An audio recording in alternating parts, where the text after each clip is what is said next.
Hello, everyone. Today I want to talk about something slightly serious. I want to talk about the fate of a character that I've been reading about all my life. What happened to Susan Pevensie in the Narnia books? Because there's a little bit of controversy here, and I really want to set things straight.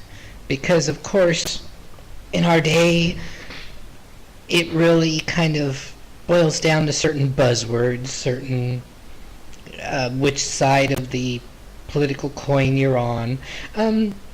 Let's go down here. I'm at Wikipedia because, of course, Wikipedia is now the source of all learning in the universe. Well, at least you can get some reliable links. And we'll go down to criticism about Susan Pevensie. Now, one of the big questions is, did Susan Pevensie survive the train wreck? And I've seen these quotes before from C.S. Lewis. Yes, she probably did. C.S. Lewis elaborates in a letter on 19 February 1960. No, wait a minute. He says up here, when did this letter happen? 1957. He said, "The books don't tell us what happened to Susan. She is left alive in this world at the end, having by then turned to a rather silly and conceited young woman. But there's plenty of time for her to mend, and perhaps she will get to Aslan's country in the end in her own way." Now, that sounds pretty harsh, you know? He calls her silly. Now, I'm no expert, but in British English, calling someone silly is worse than American English. American English, silly kind of just means, you're just kind of, imaginative, kind of quirky. Silly to an Englishman means basically you're mental. You're loony, you're just crazy. You call someone silly, and it's a big insult. But I think I'm going to show you right now why he said that. And then he goes on, in 1960, he says, "I could not write that story myself. Not that I have no hope of Susan ever getting to Aslan's country, but because I have a feeling that the story of her journey will be longer and more grown-up novel than I wanted to write. But I may be mistaken when I try it yourself." He was a big fan of that. If you give him a great idea, he'd be like, "Oh, yeah, that's great. Do it yourself." Now, when we look at that, he's saying she's got a long journey ahead of her. But it isn't because he condemned her for being a thought or something. He's not saying that young ho is lost. We're going to get there pretty quick. What I think was going on. And then Paul Ford, who is a big fan of the series, "It is a mistake to think that Susan was killed at the railway accident," which I don't think so, because C.S. Lewis just said she wasn't. She's lost her family, and she will have much to work through. In the process, she might change to become truly the gentle person. Okay, now we're going to get into the criticism. This is where all the social justice warriors jump out of the woodwork and start screaming, patriarchy did it. They're basically, the evil patriarchy is why Susan was bad. This Neil Gaiman, he wrote a short story in 2004, which I've read.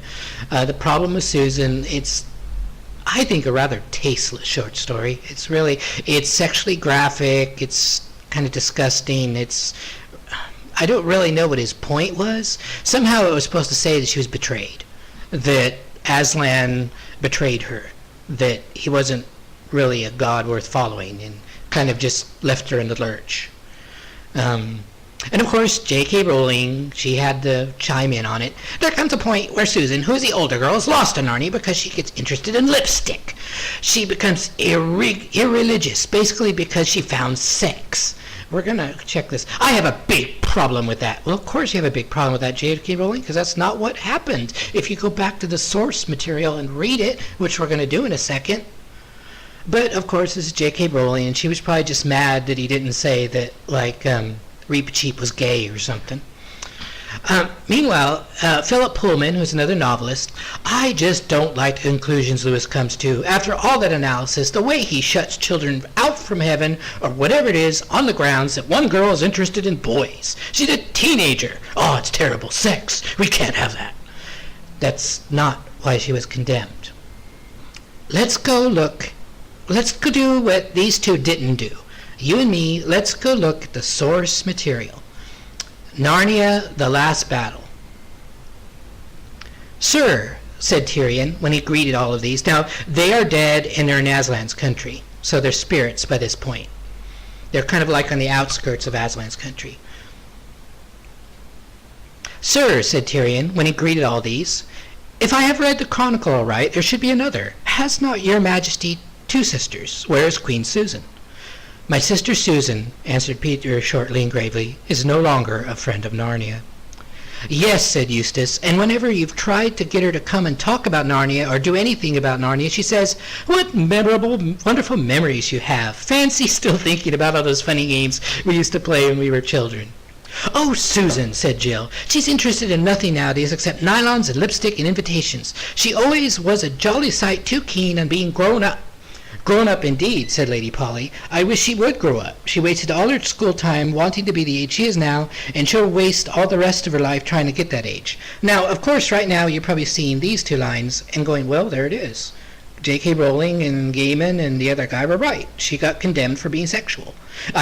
There's another blogger that I didn't bother to go try to find again that really excoriates C.S. Lewis. Basically, the blogger is not a Christian and just condemns all Christians because of this. But let's go up one sentence. What did Susan do here? Eustace says whenever you come to Susan and want to talk to her about Narnia or do anything about Narnia, she says, what wonderful memories you have. Fancy you're still thinking about all those funny games we used to play when we were children. Stop and think about it for a second. What happens in The Lion, the Witch, and the Wardrobe? 4 kids travel to another world where they meet their God. I mean, I may believe in him, you may believe in him, you might believe Aslan was Jesus, I don't know. Let's just look at it purely as a detached problem. Pretend it's on another planet. These 4 kids traveled to another world and met their Creator, face to face, in the flesh. Susan and Lucy witnessed him be killed and come back to life. She was there. She saw it. She didn't have to take it. They didn't come back to our world and say, hey, Susan, these weird stuff happened, and we met Jesus, who is Aslan in that other country. She saw it. Now, in most monotheistic systems that you can see, most monotheistic systems that you come to around the planet, you will find most of the time one of the worst things you can do in those systems is to deny God, deny the God.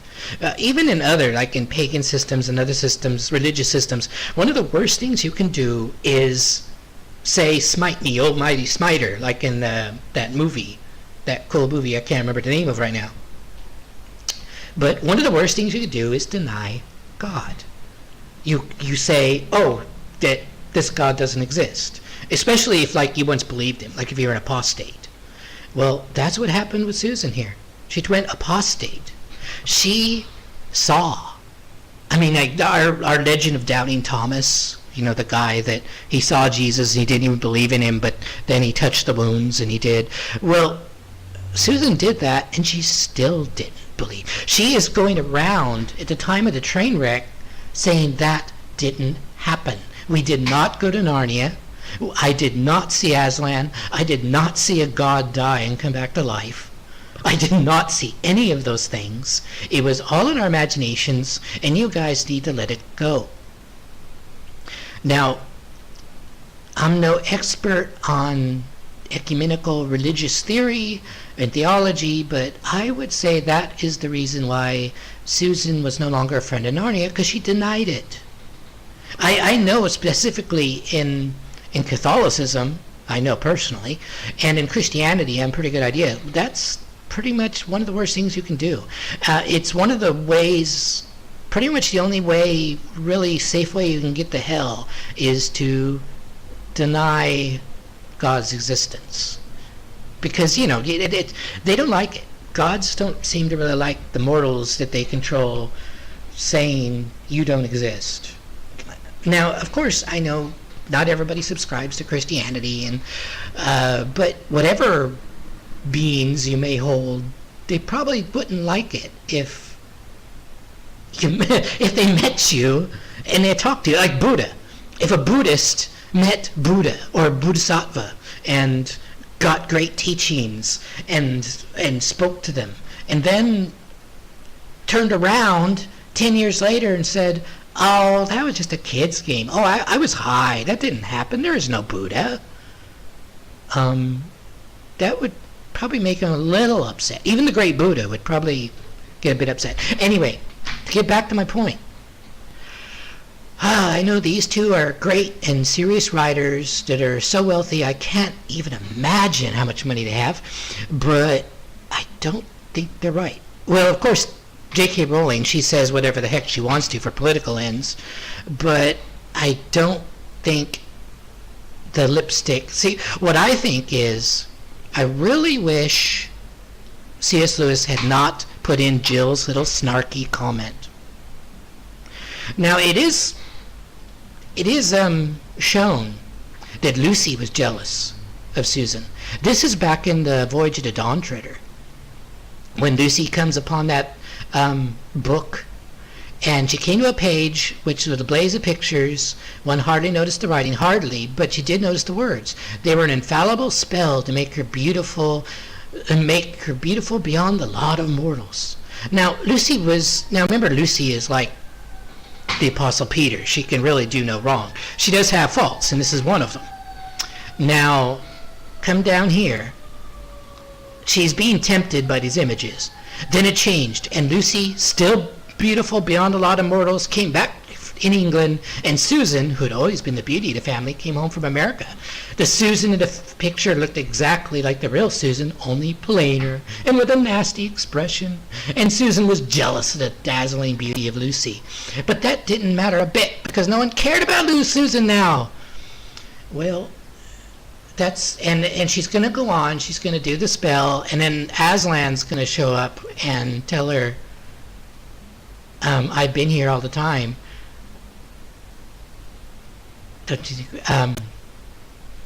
And he kind of scolds her for being jealous of her sister. So I think what's happening here is C.S. Lewis was falling into the trap that you see a lot in writers of his era, where they assume that all women are kind of jealous and comparing themselves to other women. So I think Jill... He's writing, now this is, and that's probably bad, but he's writing Jill as a character who's jealous of Susan. For one thing, she shouldn't be, because she's dead, and she's on the outskirts of Aslan's country, which means, I guess, negative thoughts like that probably shouldn't really be happening. But anyway, I really wish he left that out, because that's where he got in trouble.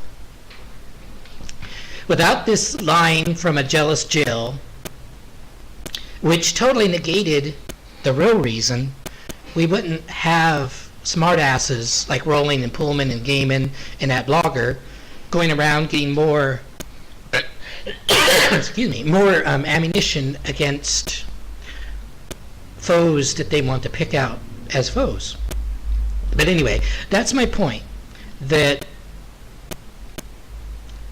Susan didn't get condemned for, and they don't even mention sex, that Susan didn't get condemned for liking men.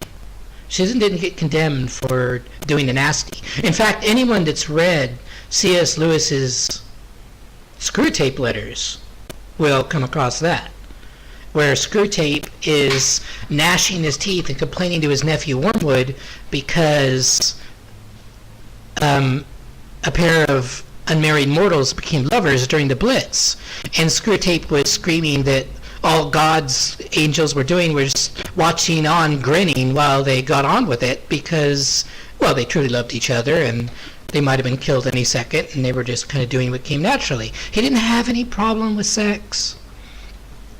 Personally, he seemed to did, but I mean, he didn't have problems with sex as such. Maybe I should have found that as well, where that's quoted in the Screwtape letters.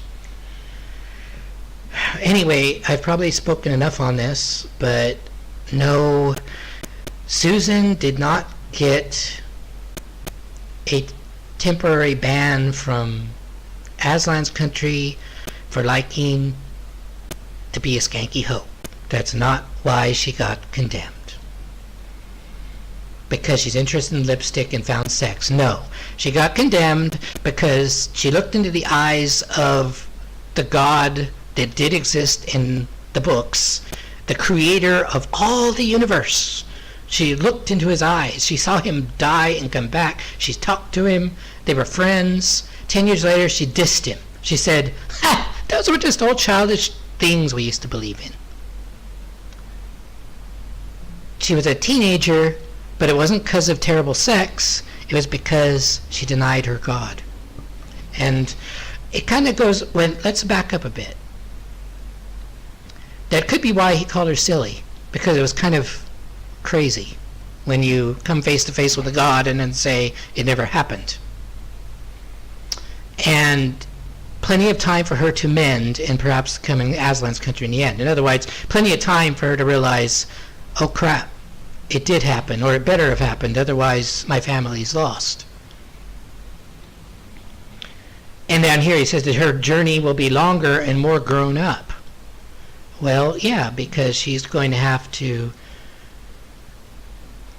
deal with that. She's going to have to come to grips saying, well, they're dead, so I hope maybe all those childish games were real, because then they could go to heaven. But it's going to take her a while. So there it is. Thank you very much to listen to this long-winded rant, and I hope it didn't bore you to death. Thank you very much.